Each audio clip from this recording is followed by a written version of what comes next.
ব্যর্থ উদ্যোগ। এনসিপির কথা কাজে কোনো মিল নেই। দর্শক, বিএনপি জামাতের বাইরে আলাদা জোট করতে যাচ্ছে এনসিপি সহ আরো অনেকগুলো দল। ভেরি গুড, করতে পারে। অন্যদিকে এনসিপি প্রচারণা চালাচ্ছে দিনভর যে এককভাবে নির্বাচন করবে এনসিপি। আরেকদিকে নাসিরউদ্দিন পাটোয়ারি বলছেন যে জোট গঠনের আলাপ আলোচনা চলছে। আরেকদিকে খবর বেরোচ্ছে যে বিএনপির কাছে 20টা সিট চায়, 3টে মন্ত্রিত্ব চায় এনসিপি। কথা কাজে কোনো মিল আছে? আচ্ছা, ওই 20 সিট 3 মন্ত্রিত্ব ওটা অস্বীকার করেছে এনসিপি, রিজয়েন্ডার পাঠিয়েছে। ঠিক আছে, ওইটা মেনে নিলাম বিতর্কের খাতিরে। কিন্তু এটা তো সত্য একদম।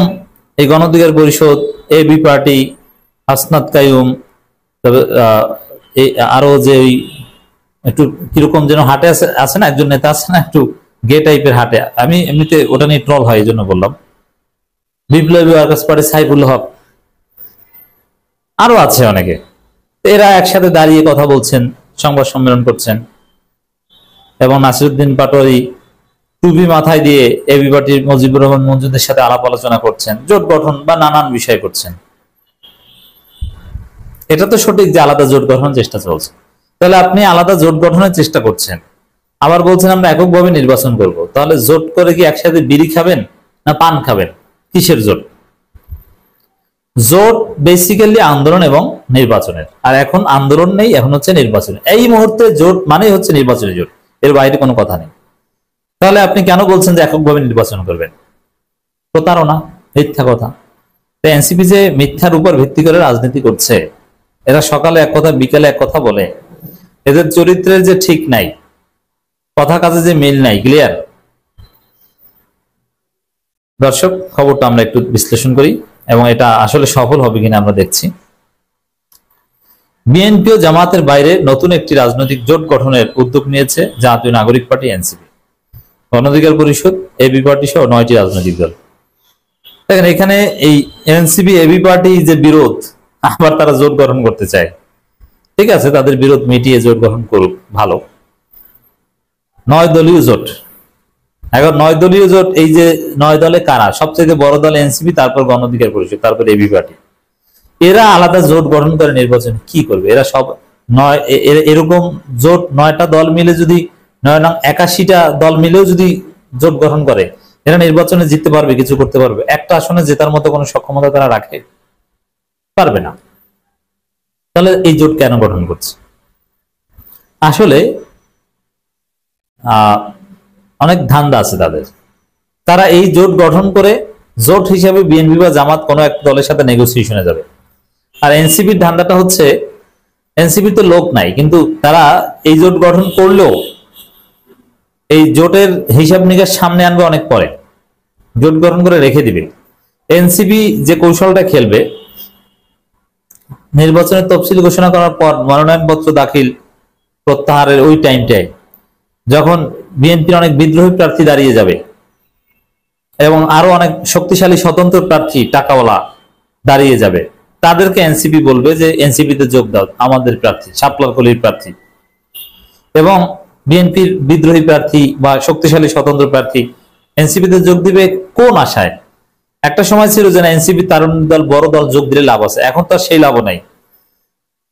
তখন এনসিপি সব দেখাবে, দেখেন আমরা এমনিতে 9টা দল আছি, আমরা বিএনপি বা জামাত কোনো এক দলের সাথে নেগোসিয়েশন করব। আপনি বিএনপির বিদ্রোহী বা শক্তিশালী স্বতন্ত্রতা থেকে এনসিপিতে যোগ দেন, তারপর বিএনপির সাথে নেগোসিয়েশন করে আপনি বিএনপি জোটের প্রার্থী হবেন। আপনি বিএনপি নমিনেশন পাননি, তাতে কি হয়েছে?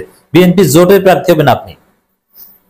এই স্বপ্ন দেখিয়ে এনসিপি বিভিন্ন প্রার্থীদের তাদের দলে ভেরাবে। এটা হচ্ছে এনসিপির এখনকার চিন্তা বা উদ্যোগ, বুঝতে পারছেন? আর বিএনপি জামাতের বাইরে 9 দলীয় জোট অমুক তমুক, আসলে এর কোনো কার্যকারিতা নেই। এদের মিলে সারা বাংলাদেশে আসলে কত ভোট আছে? জোট করতে হলে আপনাকে হয় বিএনপির সাথে জোট করতে হবে, নাহলে জামাতের সাথে। এখন জামাত আবার জোট না, ওয়ান বক্স পলিসি, যে যেটা বলে আপনি শান্তি পান। আপনার 2 বলয়ের 1 বলয়ে আসতে হবে যদি আপনি আসলেই রিলেভেন্ট থাকতে চান এবং মূল ক্ষমতা কাঠামোতে যুক্ত হতে চান। এটা রিয়ালিটি। এবং দ্বিদলীয় রাজনীতি, এটা ওয়ার্ল্ড ট্রেন্ড। যেমন মার্কিন যুক্তরাষ্ট্রে দল আছে অনেকগুলো, কিন্তু আপনারা চিনেন কোনটা কোনটা? ডেমোক্রেট আর রিপাবলিকান, এর বাইরে কাউকে চেনেন? চেনেন না, কিন্তু দল কিন্তু অনেক আছে। দ্বিদলীয় রাজনীতি এটা পার্লামেন্টারি ডেমোক্রেসির একটা কমন ফিচার্স হয়ে দাঁড়িয়েছে। ভারতের দল অনেক, কিন্তু আপনারা বেসিক্যালি চেনেন কাকে? কংগ্রেস আর বিজেপি কে। পাকিস্তানও সেম, দল অনেক, কিন্তু আপনারা চেনেন পিপলস পার্টি আর তেহরিক ইনসাফ। যদি পাকিস্তানে 3টা দল মোটামুটি ডমিনেট করে, মুসলিম লীগ। আবার আপনি যদি যুক্তরাজ্যের দিকে তাকান, ইউকেতে, সেখানে দেখবেন লেবার পার্টি, কনজারভেটিভ পার্টি, কিন্তু দল কিন্তু সেখানে অনেক। সারা পৃথিবীতেই অনেক দল থাকে, কিন্তু দ্বিদলীয় ডমিনেশন থাকে। তো বাংলাদেশেও আপনাকে যদি ক্ষমতার পার্ট হতে হয় বা শক্তিশালী বিরোধী দল হতে হয়, আপনি এই দ্বিদলীয় বলয়ের মধ্যে থাকতে হবে। এর বাইরে যে আপনি কিছু করতে পারবেন না এটা জানেন, তারপরে কেন যাচ্ছেন? ওই যে বিদ্রোহী প্রার্থীদের টানপন দিয়ে এনে শেষে তারা জোট হিসেবে বিএনপি বা জামাত যে কোনো এক গ্রুপের পক্ষ থেকে বড় কিছু আদায় করবে। এককভাবে তো বিএনপি জামাত কাউকে তেমন কিছু দিতে রাজি না, কিন্তু 9 দলীয় জোট মিলে বলবে যে আমাদেরকে এখন 50টা দেন। এমনিতে তো এই 9 দলকে 15টাও দিবে না, কিন্তু একত্র হয়ে বিএনপির হেভিওয়েট বিদ্রোহী প্রার্থীদেরকে দলে ভিড়িয়ে তারপরে 50টা চাইবে। তাই 50টা জায়গায় এখন হয়তো বা দিতে রাজি মোটের উপর 15টা, কিন্তু তখন হয়তো বা 50টা না দিলে 30টা দিবে। এরকম একটা উদ্দেশ্যে তারা এই জোট গঠন করছে। সেটা আসলে ওইভাবে কার্যকর তৃতীয় শক্তি করা বা তৃতীয় কোন একটা ধারা চালু করে এরকম কিছু না। আর এখানে যেসব জোট আছে এদের সাথে অনেকের আদর্শিক কোনো মিল নেই, তারপর করছে ওই ধান্দা ওইটি। এটা ছোট দলগুলোর একটা কৌশল।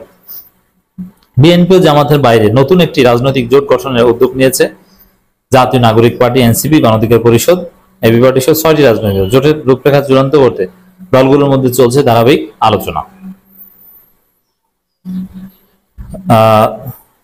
রাষ্ট্র সংস্কার আন্দোলন কেন্দ্রীয় কার্যালয়ে অনুষ্ঠিত এক জরুরি সভায় 6টি রাজনৈতিক দলের শীর্ষ নেতারা বসেন। এসব দল হল গণঅধিকার পরিষদ, এনসিপি, গণসংহতি আন্দোলন, নাগরিক ঐক্য, এবি পার্টি ও গণতন্ত্র মঞ্চ। এরা অনেকেই এই গণতন্ত্র মঞ্চ তো বিএনপির এদের জন্য সিট ফাঁকা রেখেছে, কিন্তু যা ফাঁকা রাখছে এতে আবার তারা খুশি না।